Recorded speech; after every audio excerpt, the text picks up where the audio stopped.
If you click this video, chances are your New Year's resolution is to work out more. But there's a problem. By next December, over 90% of us will have given up on those resolutions. So I've got 5 tips to help you reboot your workout routine and make sure you're still going strong in February, March, and beyond. And I know these tips work because I use them myself to go from barely being able to run 1 mile to completing a marathon in under a year. Tip number 1 is to start small and focus on consistency. When I started my marathon journey, I broke the process up into smaller goals that felt less daunting than, I'm gonna run 26.2 miles. My first step was getting myself to the point where I could jog 1 to 3 miles comfortably. So I downloaded Couch to 5K on my phone, and I committed to going for about a 20-minute walk jog 3 times a week. So that was a total of 1 hour of my week, and in a week there's 168 hours. So that was less than 1% of my time. I was starting small, and starting small helped me to establish consistency in my routine.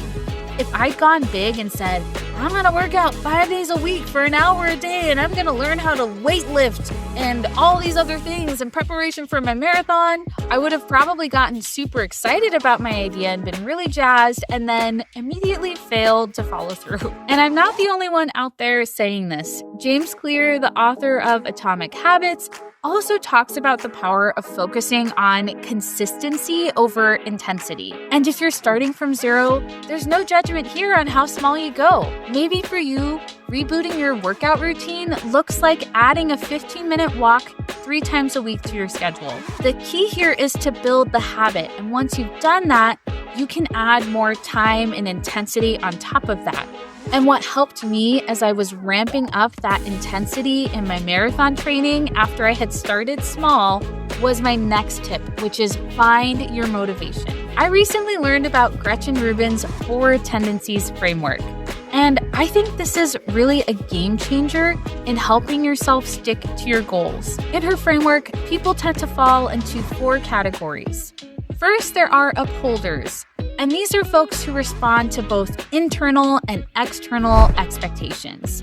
They're the type of people who set a goal and just go for it. These folks are unicorns, and if this is you, you honestly probably don't need much outside help to stay on track with your goals. The next group are questioners, and these folks tend to respond best to their own internal expectations. So they'll do something if it makes sense to them. If this is you, I'd recommend doing research to find a plan that not only fits your goals, but makes sense to you, because if you are fully aligned and bought in internally, you'll stick to that plan because it makes sense. The third group are obligers, and these are folks that need external accountability.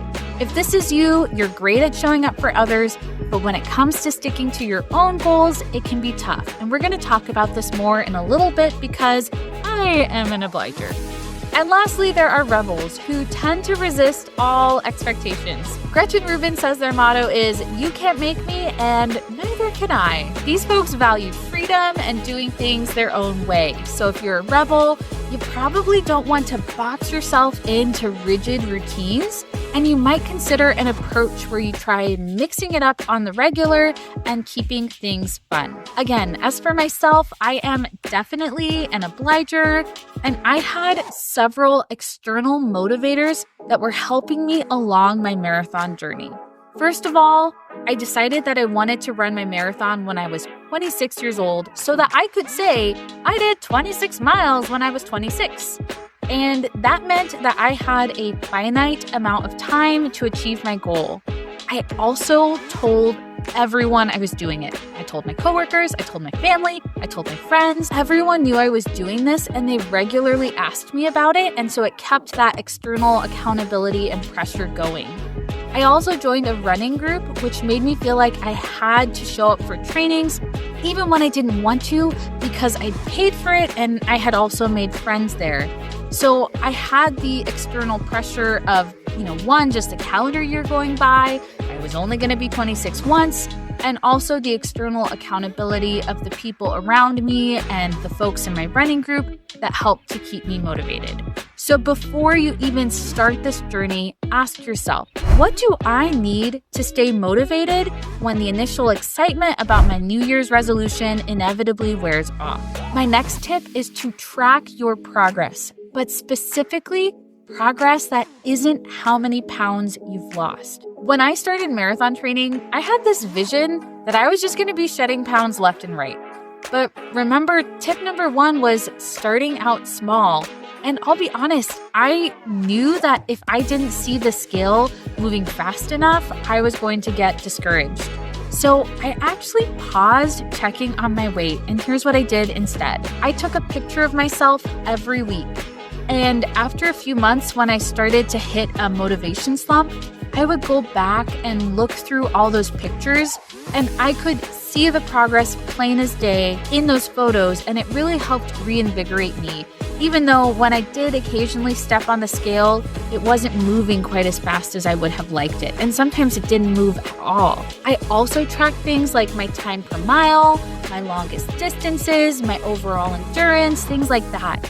In your fitness journey, consider tracking something that's not tied to the scale, like how many push-ups can you do in 30 seconds, or how far can you jog before you have to take a walking break. And maybe when you start off, it's only 2 push-ups, or you can only jog for a couple of houses before you need to stop and walk. But I bet you'll surprise yourself about how quickly you progress when you're staying consistent. My next tip is to remember that perfect is the enemy of good. I know how easy it can be to get derailed when your workouts don't go exactly as planned or you miss a day. But I realized that when I would beat myself up, it actually made me less motivated to do my next workout. One of the most lasting lessons I learned from my marathon journey was that progress does not come from perfection. Even if you only have 10 minutes to move your body, that's still a step in the right direction. Don't let the idea of the perfect workout or the perfect record stop you from doing what you can, because at the end of the day, every little bit counts. And there were plenty of times that I missed some of my weekly training runs on my marathon journey, but I didn't let that stop me.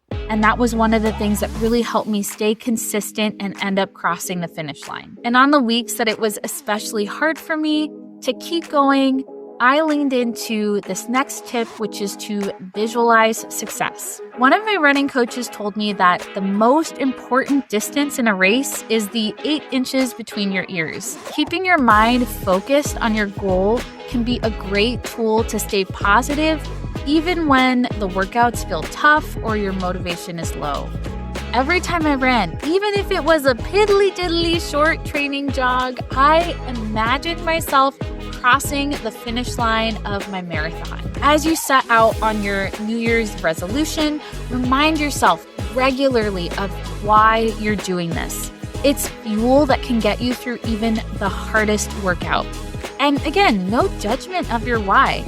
I once got really fit right before my senior year of college to get back at a boy who dumped me. Was it petty? Yes. Was it an effective why? Yes. As I mentioned at the beginning of this video, the first time I tried to train for a marathon didn't go well. And that's because I didn't have these tips locked in. I was around 24, 25 when I started, and I was super inconsistent. I bit off more than I could chew. And even though technically I made it to a half marathon that year, I didn't even properly finish it.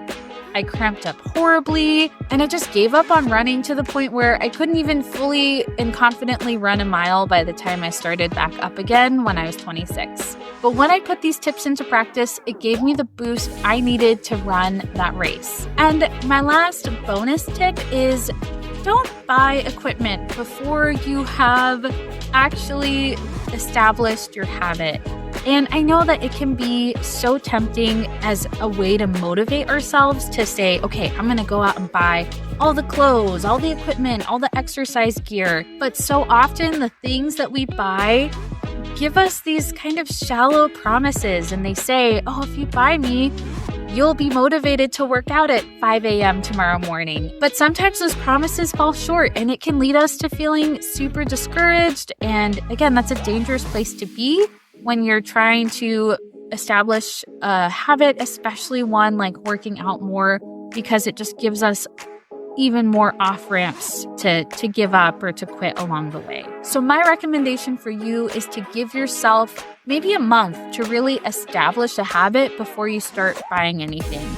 And that being said, there might be some things you do need to buy. Like I had to get some new leggings that actually fit my body now that I weigh more after having my baby. So I needed that to get started, but I resisted the urge to buy a whole new wardrobe of workout and exercise gear. I just bought a few pieces that I knew would get me going on my journey. Tell yourself, all right, if I stick with my New Year's resolution and I keep up this routine, and again, we don't have to keep it up perfectly, but if I can keep this up relatively consistency by mid-February, I can treat myself to buying, that nicer set of workout clothes or those weights that I've been eyeing. But try and do that after you've actually established your workout routine. When I share these tips for you, I'm also just as much, and maybe even more so, sharing them for myself and to remind myself to keep going. And I want you to know that you're not alone. I'm also going to be using these tips to help me reboot my own workout routine this year. I'm a new mom, and for the first time in my life, I consistently weigh over 200 pounds. And one of my goals is to finally shed the last of this baby weight that has been really sticking to me and not wanting to come off. If you found this video helpful, please consider subscribing. I'm going to be sharing more about my journey, the tips and tricks I've learned in past times of my life when I've gotten fit. And I also want to really cheer you on in your own health and wellness journey. Thanks so much for watching, and let's build a healthy routine together.